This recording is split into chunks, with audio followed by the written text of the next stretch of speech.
When we talk about lightness of spirit at Palm Beach Synagogue, that extends to the lightness of the atmosphere of the sanctuary.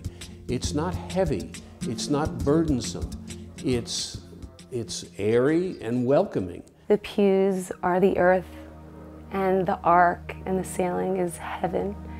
And I feel like I'm in this oasis of spirituality, because the rest of the synagogue is a little dimmer. And then when you walk into the sanctuary with the lights and the windows gleaming and sparkling and glistening, and then the ark is so majestic and beautiful, and I just feel that connection to God in a very, very special way. I made a pledge during the capital campaign to take a window, one of the sanctuary windows in the synagogue. And I just thought I would do it to dedicate it to the family or dedicate it to the synagogue. And then it just turned out that it had a much more special place, as I unfortunately lost my father last year and was able to dedicate that window in his honor. When I walk through the synagogue and I see, the beautiful synagogue, I think of the aesthetics committee, the building committee, people like Nancy Richter and her team, Harris Freed and his team, people who spent not days or weeks or months, but years laboring for the beautiful end product, the beautiful result that we see here. There was one promise that I received from Nancy Richter and Laura Munder, and that was that at the end of this process, we would have a jewel. I believe that when I enter the shul, I'm really entering into sacred space. And it's not just the physical edifice, it's the rabbi, it's Dini, it's the extended family that we all have here. About 17 years ago,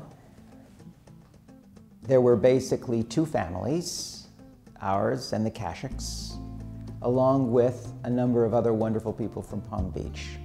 Well, the early days were predicated, of course, around the coming of Rabbi Shiner. There were no members. There was no organization. It was just a few individuals getting together to conduct Shabbat services together. We didn't have this huge vision. It was just week by week trying to bring a little bit of traditional Judaism to Palm Beach Island. We started davening in the basement at Temple Emmanuel with their blessing. And it grew. It grew from a small group of maybe no more than 6 to 8 people in a room that was no more than perhaps the size of 4 small closets.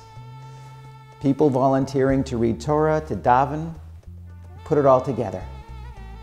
It was a tremendous experience. And I'll say that the same intimacy that we had then is in many ways the same intimacy the shul continues to have today. Rabbi Shiner brought with him this aura of Judaism and Zionism and everything good about being Jewish and why we should be proud to be Jews.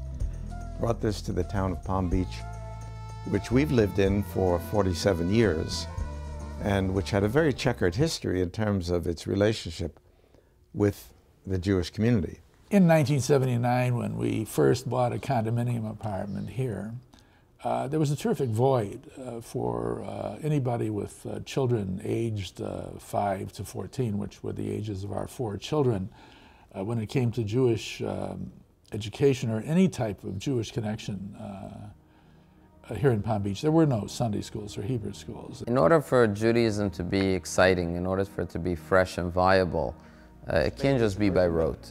It can't just be because this is what my parents did and my grandparents did. Everyone has to take ownership of their own Jewish experience and their own Jewish destiny. And surely if you want to transmit it to your children, you have to give them the soul behind the body. You have to give them the love, the feeling of awe, of excitement. And that is why our synagogue puts so much emphasis on education, starting with the children in Chumkin Hebrew School. It's fun Hebrew school. When they wake up in the morning, we want them to say, yes, I'm going to Hebrew school. That's the feedback we want from the parents, that I don't have to beg my children to go to Hebrew school. They have fun. The children associate Hebrew school with a fun time. I like Hebrew school because it teaches me all the mitzvahs of the Torah, and every week I learn something new, either the Parsha or a different holiday. Our Hebrew school class is learning about Tu B'Shvat.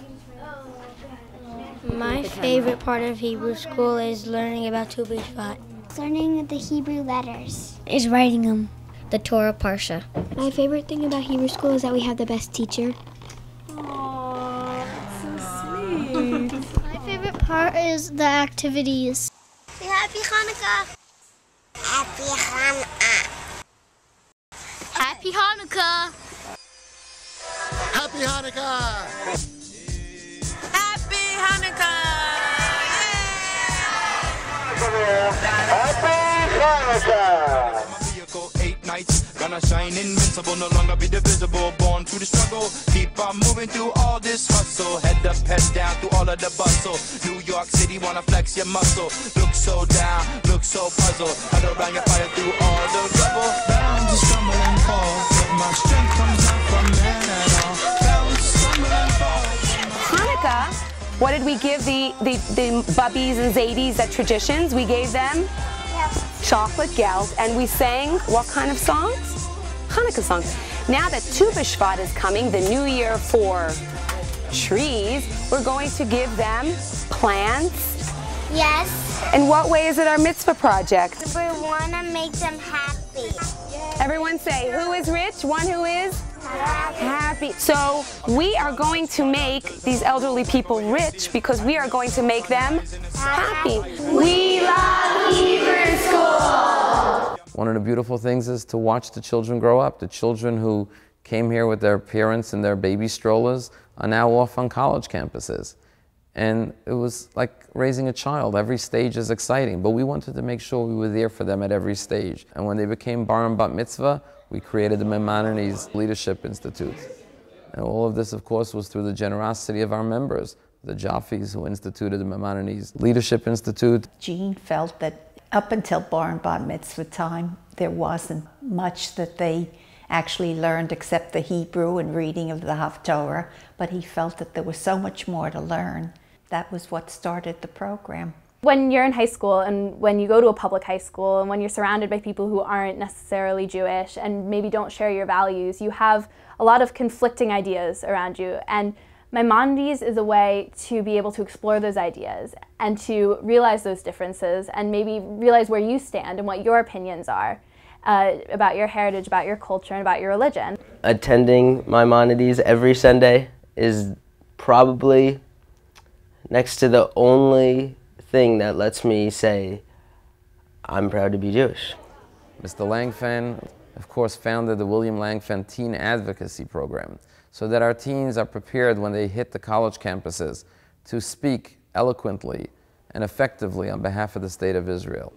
To teach them very significant facts pertaining to negotiations that have occurred between Israel and the Palestinian leadership. It's so important for our kids, the next generation, to be able to advocate for Israel, to be able to defend Israel, to be able to defend themselves when they get sort of out in the world beyond the cocoon of our local community here. In July 1944, I landed on Normandy, beachhead, before we had broken through the hedgerows and started our advance in France. I became part of Patton's Third Corps. And eventually it was our group that helped to liberate Buchenwald, and I had the opportunity to speak in my Zerbrochene Yiddish with several of the people who were fortunate enough to live. And I had many conversations with these people. They were very heart-rending, and it was a very sad day that I spent there. I started thinking that I would take it upon myself to help Jews as much as possible for the rest of my life to prevent anything of this nature happening again. And then for the summer, the Mishans came and sponsored the Project HIP so that children could have a powerful Israel summer experience. And so too, we keep on expanding our programming for adult education, all the speakers, all the lecturers, all the visiting rabbis, all the educational programs, the holiday programs. There's no end to the amount of learning that we can share with the community. People are often surprised to learn that the majority of our members are not Orthodox. And while we are an Orthodox synagogue and we're proud to be an Orthodox synagogue, we're also equally proud of the fact that we're welcoming of all Jews from all backgrounds and all walks of life. And we meet everyone at their level and help them rise a little bit from where they are. They do things that people don't know much about, but if there's sick people in the hospital, they visit them. If there are people with problems, they go to them. It doesn't matter whether they're members of the synagogue or not. And indeed, Dini and I moved here, and we don't have our family living here.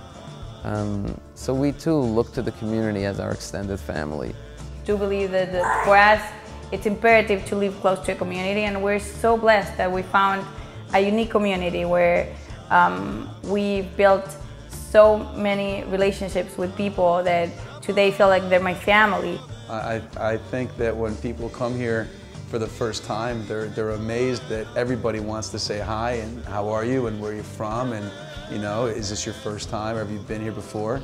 That's unusual for I think a lot of synagogues. Community is the one word that I think of when I think of Palm Beach Synagogue. A place where every Jew feels at home. Inspiring, warm, inviting. The walls are beautiful, the sanctuary is beautiful, but what brings it alive are the people, their caring, their connection. On every occasion, be prepared for a special experience. It's the spirit, the religiosity, and the feeling of Yiddishkeit and of just being comfortably Jewish. It's very homey. The feeling is very homey. Physically, we're homey. Spiritually, we're homey. We have that loving feeling of a close-knit family. It's an absolutely stunning environment that encourages people to relax, to be quiet within themselves, to be able to either listen to their own souls or to share with others at the same time. And so when you realize that Judaism is here to enhance my life, to add beauty and meaning and scope to my conversations with my children, with my spouse, with my friends, with my colleagues, that I can go out and not only talk about golf and my last vacation, but I can talk about things that are deeper and more meaningful, about values, about matters of the soul, then I realize that Judaism requires effort and observance requires commitment. But what you get back in return is tenfold.